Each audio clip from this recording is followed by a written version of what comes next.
Na bila shaka tunaendelea na kusema na Citizen. Hapo ni katika kanisa la Consolata Shrine, ambapo bado tutakuwa tunarudi muda baada ya muda kuweza kuaga Wakenya wenzetu ambao wanafanyiwa misa hiyo 6 ambao waliweza kupoteza maisha yao katika le shambulio la kigaidi hapo 14 Riverside, na moja ya hoteli ambayo iliweza kuathirika zaidi UCD2, ambapo wengi waliweza kupatikana, lakini eneo hilo lina hoteli tofauti. Tukirudi tuna swala moja ambao kwa ni mjadala mzito zaidi, ambao nafikiri ukiangalia mitandaoni watu wanasema Ndindi, sidhani kama ukirudi bungeni utasalimiwa na viongozi wenzako, maana yake umesema ukweli kwamba hata zile pesa tunapewa za kamati wastage of money, while we are looking for money. So sioni kama inasaidia. Maana anasema kama nilisema hiyo kweli. Kama anasema tunakaa katika kamati kuweza kujaribu na kuweza kuangalia waliohusika na ufisadi na tunalipa watu kuhusika na ufisadi. Yaani tunajua wazi kwamba maafisa wanajipanga vizuri. Kama tunapoteza pesa kutafuta pesa ambayo tutaweza kuipata. Na wewe ndio mwana mtaalamu wa masuala ya uchumi. Amezungumza kauli ambayo inaonekana wazi kwamba hizi juhudi zetu ambazo tunaziweka hazitazaa matunda bila kuweza kubadilisha mtazamo wetu. Nitasema kifupi, lakini wacha nianzie kwa kumsupport Mheshimiwa Ndindi Nyoro kwamba he is on point. Ako on point kabisa, kama naweza sema hivyo. Kwa sababu ukiangalia hata tulivyoanza kama taifa, misingi ya taifa is based on corruption. Maana baada ya mzungu kwenda ikasemekana kwamba mashamba ipeanwe kwa wananchi. Vile hiyo mashamba ilipeanwa, ukisoma kitabu cha Joe Hamis, Kenya Looters and Grabbers, utakuta kwamba mashamba ilichukuliwa kiholela na wale ambao walikuwa serikalini wakati huo.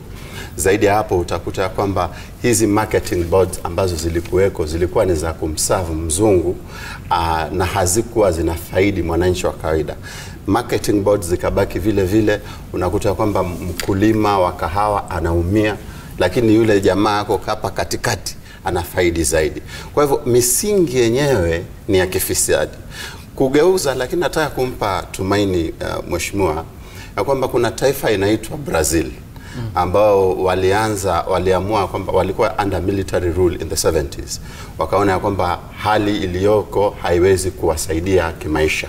Wakaamua an all-inclusive process ya kuhakikisha ya kwamba wamegeuza misingi ya kifisadi iliyoko katika taifa hiyo.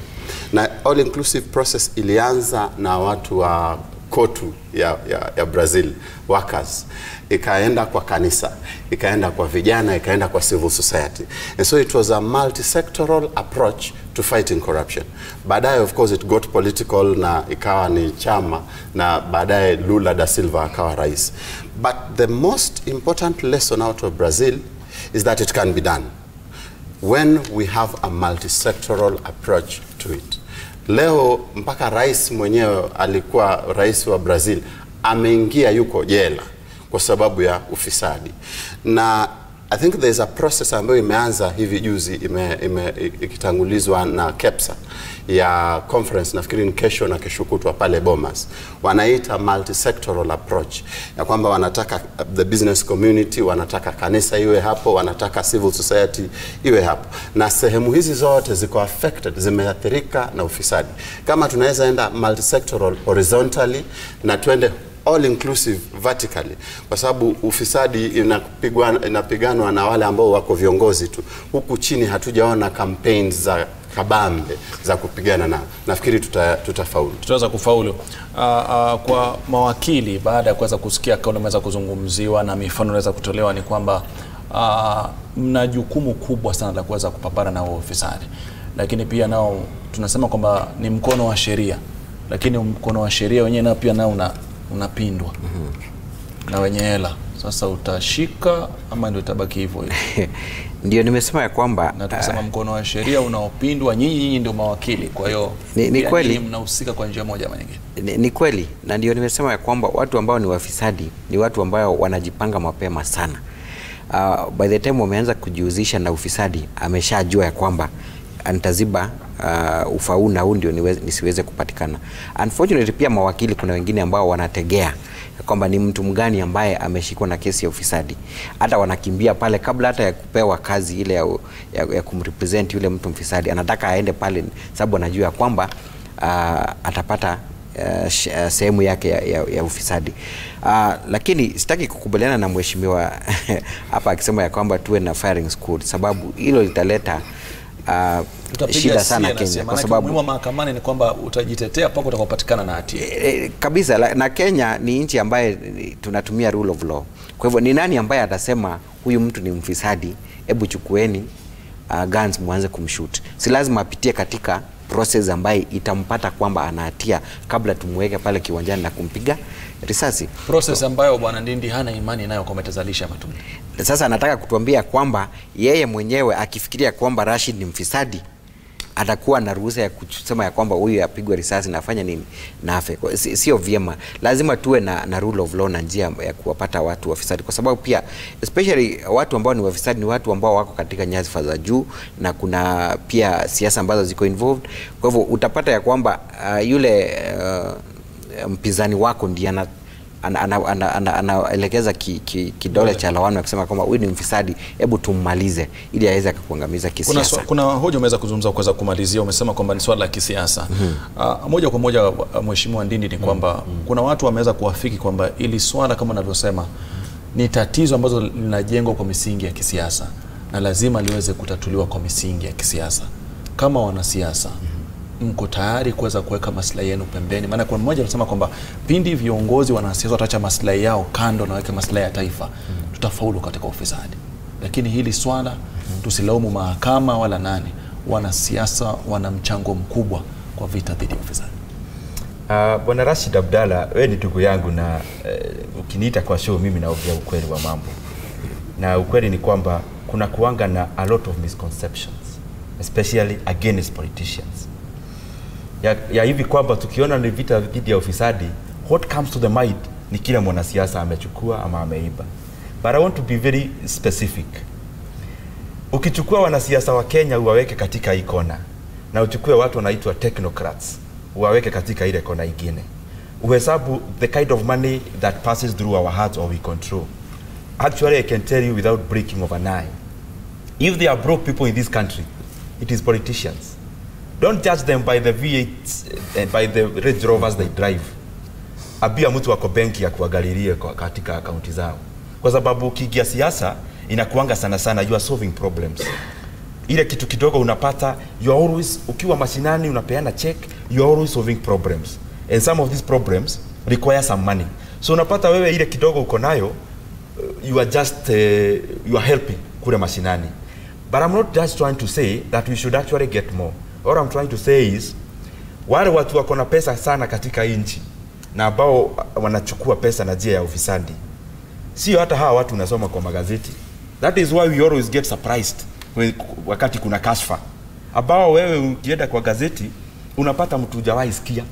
Hawa tunaendaga kwa ofisi za government, unapata mtu ameweka miwani mpaka hapa na kuangalia hivi. Those people who sign AIAs, hapo ndio pesa iko. But we have a role to play as leaders, because that is why tunachaguliwa. And one of the things na mimi najaribu kufanya, ya kwanza ni kubadilisha sheria. Mimi nimeenda stage ya committee stage na badilisha sheria. Actually tunaweka kipengele kidogo peke yake. Ya kwamba wewe ukipatikana na ufisadi tunaweka katika ile category. Nilikuwa nimepropose capital punishment. You know what that means? Lakini sasa nikaelezwa na mawakili wa bunge, siku hizi huwezi nyonga mtu kwa sababu sheria already kuna right of life. So the bare maximum we can do ni life imprisonment. Hiyo tumeweka. Na iko kwa my proposal to change hiyo sheria inaendelea katika taratibu za bunge. The other one ile nafanya, you realize Kenya iko nchi ambayo tuko tofauti sana. Hivi ya kwamba tuko serikali kubwa na wanabiashara wadogo.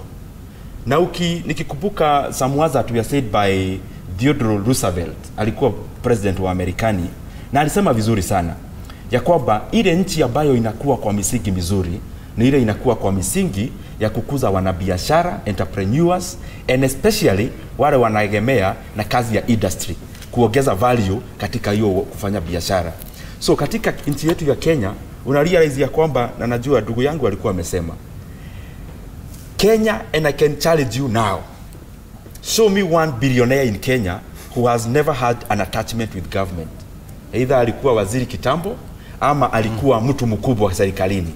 Show me one ambaye utaniambia huyu ni billionaire, alianza kiosk pale, ikafika hapa, sasa ako na hii.